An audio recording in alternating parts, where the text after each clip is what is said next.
Bonjour, bonjour, mbote na batu nyonso, mbote na bandeko nyonso oyo bokozwa occasion ya kotala video oyo lelo toye na lisolo ya sika bomoni na esika nini nazo se retrouver na pièce nini nazo se retrouver lelo toye bongo kosolola lisolo ya cuisine. Lisolo ya cuisine na sens ya kolamba te, lisolo ya cuisine na sens ya koekipe cuisine. Eza eloko moko ya important. Nayoki mutu musu koloba pona nini alobeli makambo kolamba te. Lelo vraiment na yeli makambo kolamba te, eza te que pona yebi kolamba te ou bien na linga kolamba te. Non, eza kaka que lisolo na nina solola eza par rapport propreté ya cuisine, équipement ya cuisine. Mbala sima pe mukomso sonza masulu to boso la pe masolo ya kolamba, pourquoi pas. Mais lelo eza vraiment pour na équipement ya cuisine. Ya pona nini yo ozala kaka kitoko, ozala kaka coquette libanda, mais cuisine na yo ozana na ba ustensile ya cuisine comme il se doit te. Ozana na banzungu moko soki ba zu banzungu na yo babimisi na miso bato bakokima, et pourtant yo ozamwasi kitoko, et pourtant yo lataka kitoko, et pourtant yo yebi ko classer là-bas, mais oza cuisine no yo eza vraiment négligé. Comment ça fait-il que yo yaya ozalaka awana puto oza ata na service ya table complète? Service ya table okoyambela bato et oza nango ata moko complet ezate. Eza normal te, eza mabe. Soko yebi ko bongisa nzoto na yo, faut la paix en mesure ya ko bongisa ndako na yo et particulièrement cuisine na yo, parce que cuisine nesika eza esika mwasi avandaka. Cuisine neze esika oyo bimisaka biloko malamu mpona balia mpona nzoto ezala malamu. Eza important, eza normal te. Yo ata service oyo soki toke kutu na service neti ya basiette toke nango eza peut-être belé mpona yo. Tozora neti ata service complet ya batasse ozalaka nango te.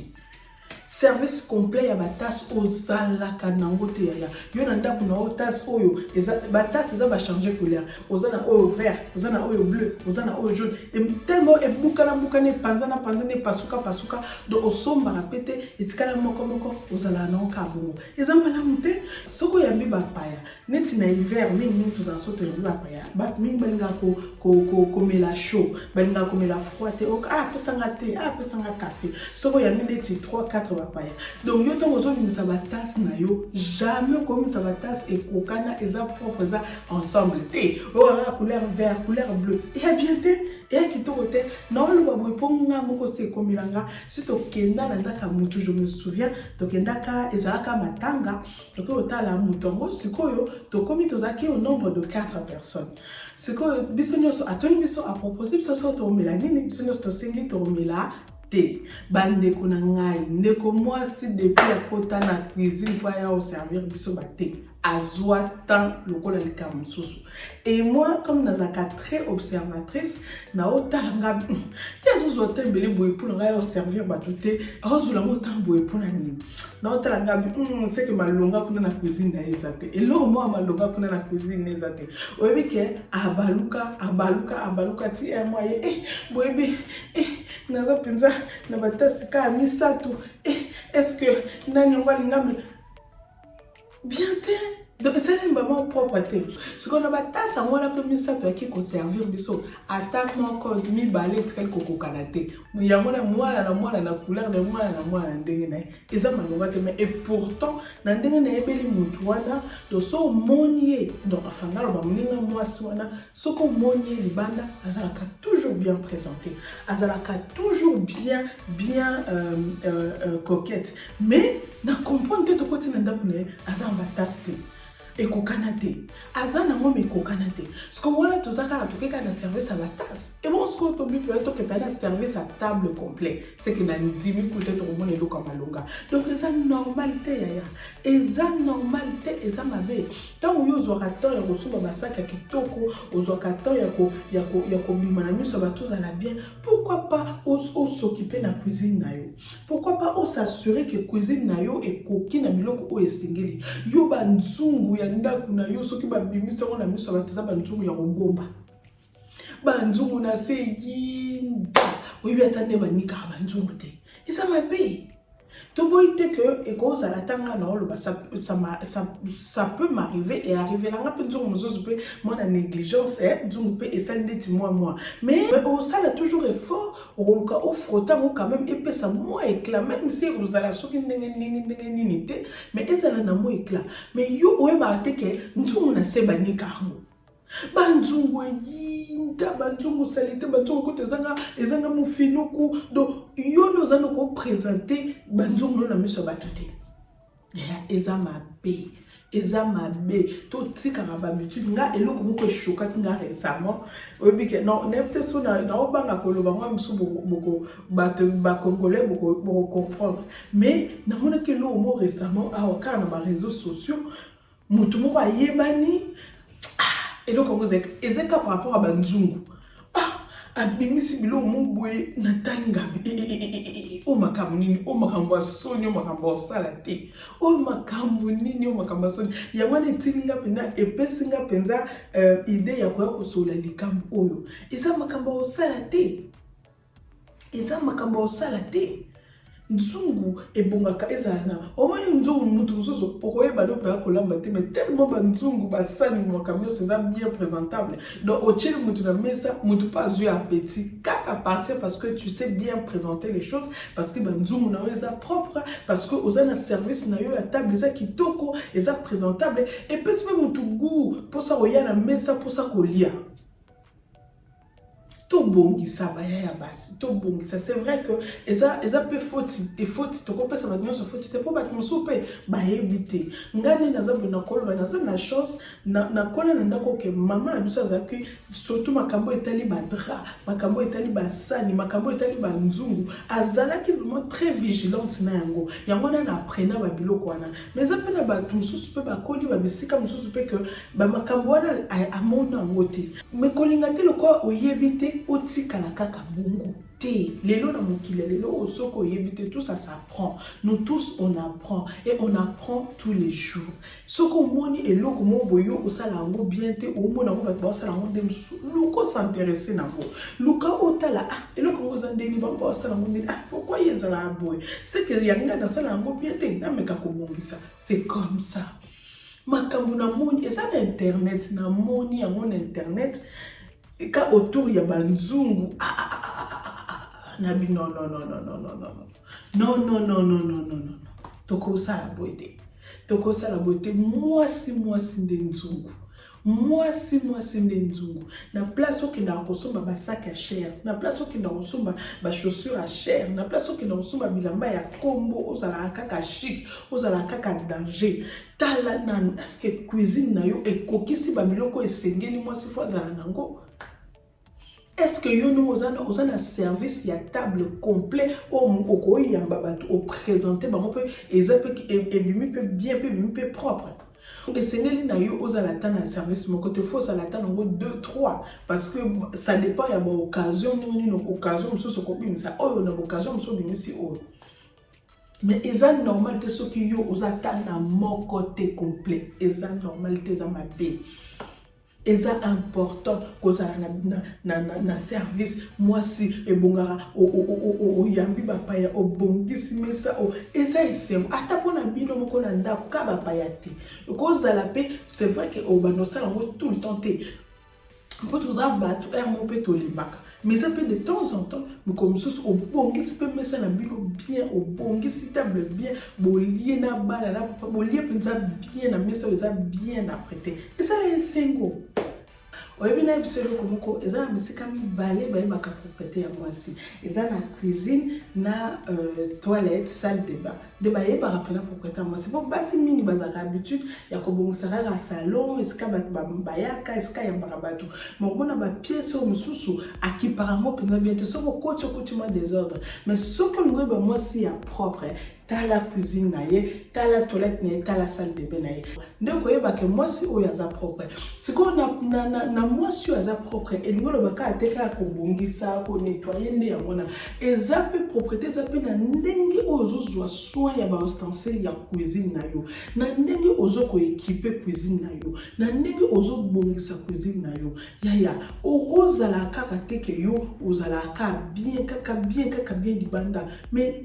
cuisine eza assuré te, eza normal te. Cuisine eza pris en charge te comme il se doit, eza normal te. Likambo openza na ekolobango suite ya eloko mona moni na internet na ni vraiment kolobelo comme te pona zobanga peut-être bino pe bolanda ki yango moni ngo eshoka ki bino so na beti détail nango beaucoup comprendre maman de quoi il s'agit ou de qui il s'agit. Donc naza awa te pona koleze mutu, naza awa te pona kosala mutu mabe, naza awa te pona koloba eloko moko sala mutu pasi. Au contraire, naza awa poto to partager ba idée, poto sunga, poto mekape quoi apprendre des batumususu, donc des uns et des autres pour na okende liposo. Ya mwana eloko vraiment na yeli kolobela par rapport à eloko wana na mona ki na internet, en tout cas esala inga mabe en fait ezalaki na kopesa moi contexte ezalaki moi si mon copain yebani azaki na kati ya cuisine azolamba abeti lo mo boyana na koka kiamote non na koka kiamote etali se mbalamo que moi si oyo azana banzunga malunga te en fait moi si oyo na ndenge ya zali akako bete loko wana te siko esala mbamo bien te sala nga bien te na oh makamni na somona siko banda na mande komi lobilanga moko mais akoza la boite oh ponya seli boy ebike e batubele botala ngo ponya seli boy donc natikal kana ba qu'est-ce que c'est ngamoko natikal komi lobilanga moko na bino pourquoi pas na yape nango awa na partager ngona bino pour na kotalisa que eza important moi si ozalaka na banzungu o eza bien o eza présentable eza na bien pour na yo moko na biloko yozo lamba ozo lia eza peu bien pour na ko présenter tant ko présenter na miso ya bato eza important tout tika kozala na ba négligence na makambo eza important pour tozala ka tolinga makambo eza ma mituna makolonde wana biso tozali mais soki eza makambo eza ba base eza biloko vraiment eza ba base eza solide sengeli na mwasi kuna tozala te eza mabe eza vraiment mabe faut kozaka na habitude ya kozaka et puis faut ko renouveler ka banzungu voilà nzungu eza lokola omoni na ebite nzungu eza lokola neti ba coussin neti badra neti eza ba biloko moko oyo faut ko renouveler kango oko vanda to vanda 20 ans ozalaka na banzungu wana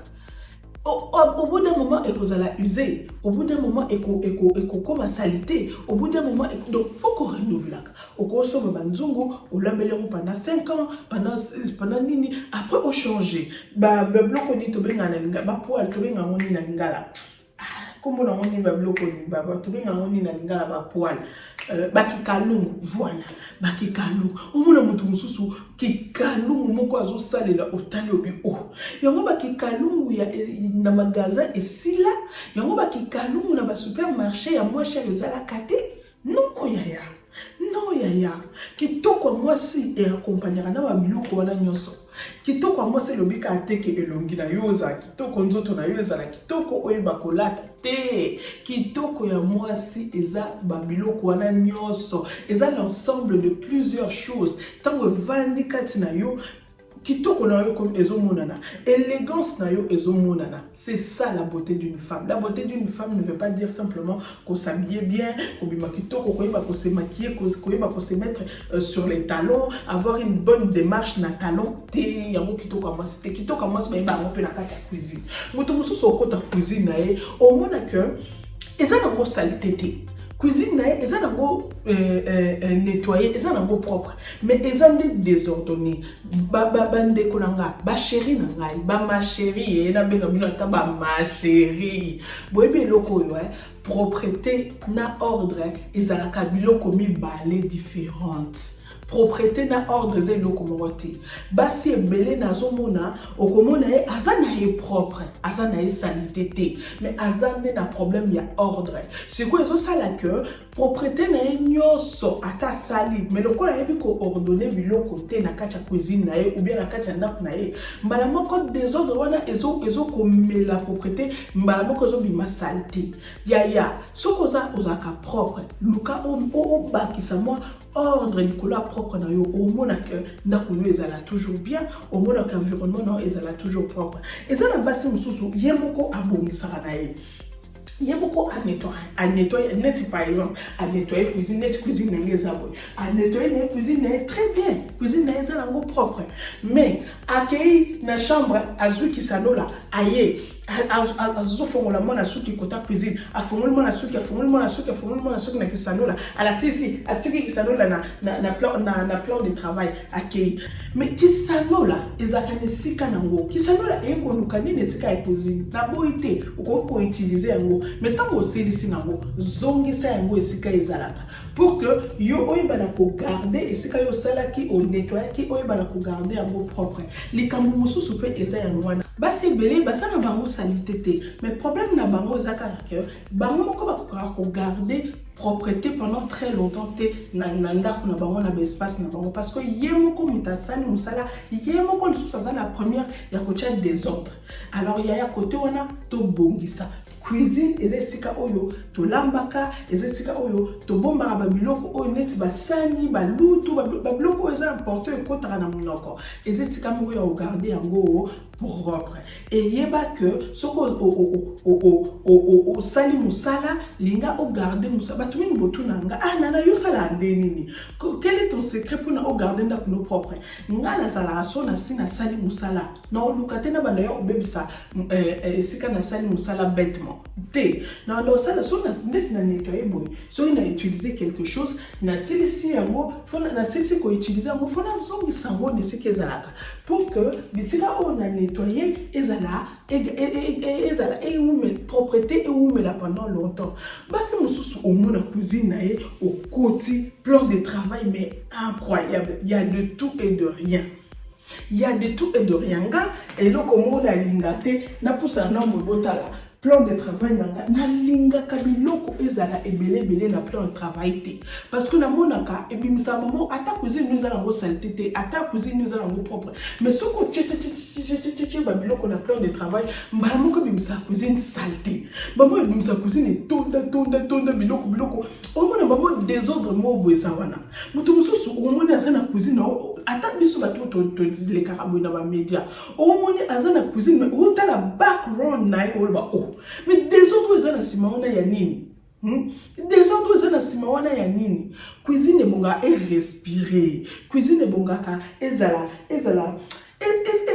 encombré te soko za na ba moi suffisamment te moni Ikea eza magasin moko eza na ba possibilité ebele ba possibilité ya rangement eza ebele soko za na ba armoire ebele te iska ocha ba biloko te lukamo ba astuce mususu miki na Ikea wana mbala sima peut-être na olaxa bino non ça la mon chaîne na mususu mais je pense aussi na ko make-up ko sala mo awa ndeni na bongsa cuisine na ngai ndeni na ranjaka peut-être que ça peut toujours kosunga et kosunga yo pour biloko nyoso ezana na kati biloko nyoso biloko nyoso za on a besoin cuisine ezana kati cuisine ezala propre bozumon eza important bande ko ngai biloko mususu to négligeaka te biloko mususu eza biloko ko négliger te to tika ko pesa importance na biloko eza important te to zo biloko eza important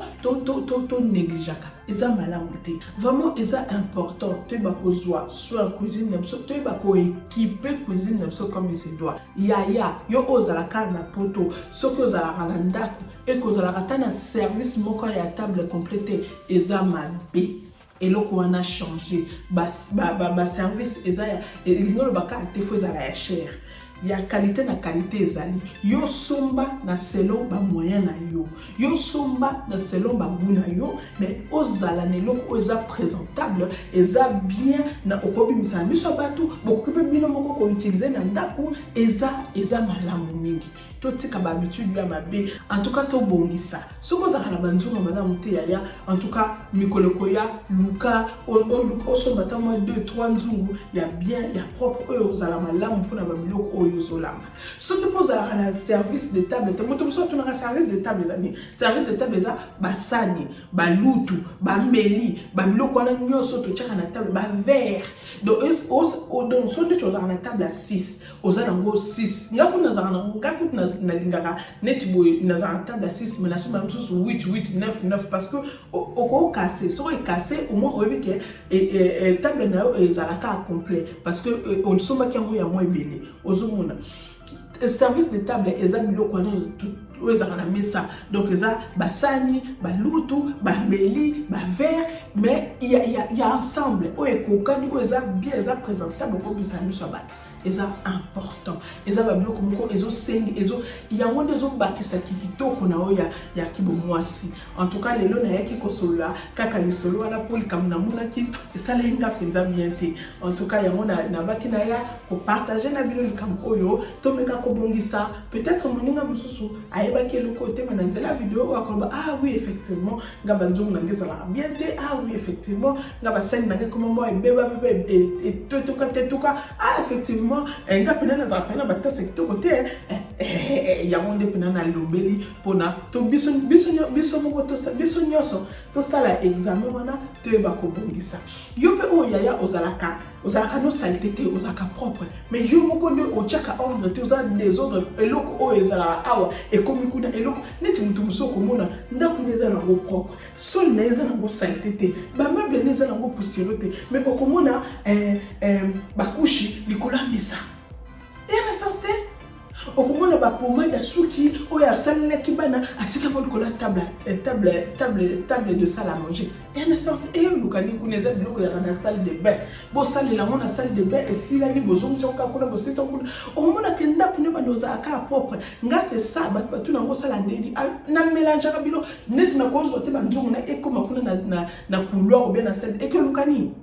na kozo bakisano na te banite e ya awa na ba cuisine e ya lukani